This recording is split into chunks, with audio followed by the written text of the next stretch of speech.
Mix by AG recording studio. Music by Kanchan Raj, Hajipur Vaishali.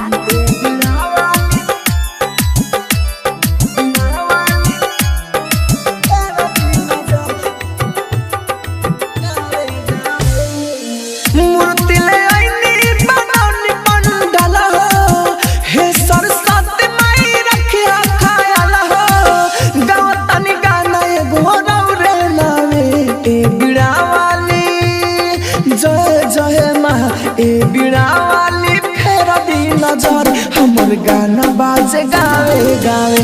ए बीड़ा वाली फेर दी नजर हमर गाना बाजे गावे गावे। आप सुन रहे हैं एजी एंटरटेनमेंट की धमाकेदार प्रस्तुति। Music by Kanchan Raj, Hajipur Vaishali.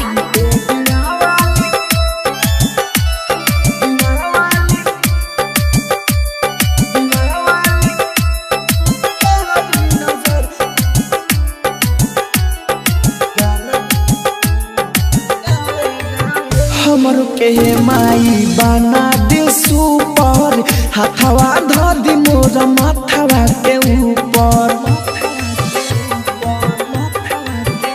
हो हमर के माई बना दे सुपर, हाथवा ध दी मोर माथवा के ऊपर। हे हंसवाहिनी बदौरे अबयास, सुख सोनार करे रही उपवास। माथा झुकाइले माथम झुकाइले रौरे पावे बीड़ा वाली। हो ए बीड़ा वाली फेर दी नजर हमर गाना बाजे गावे गावे।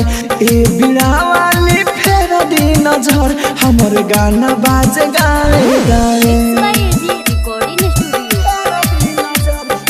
Music by Kanchan Raj, Hajipur Vaishali.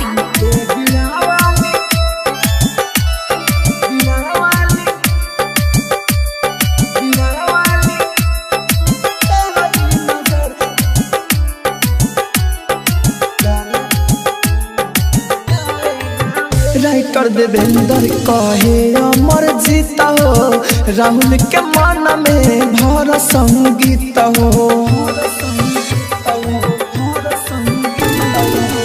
Writer Devendra कहे अमर जीत हो, राहुल के मन में भर संगीत हो। हर साल मूर्ति रखी अपना घरे, पंडा बोलाई आवेले वेद पढ़े। हमर के रखली अचरा छावे ए बीड़ा वाली। जय जय माँ ए बीड़ा वाली फेर दी नजर हमर गाना बाजे गावे गावे। ए बीड़ा वाली फेर दी नजर हमर गाना बाजे गावे गावे। रोशनपुर सपहा।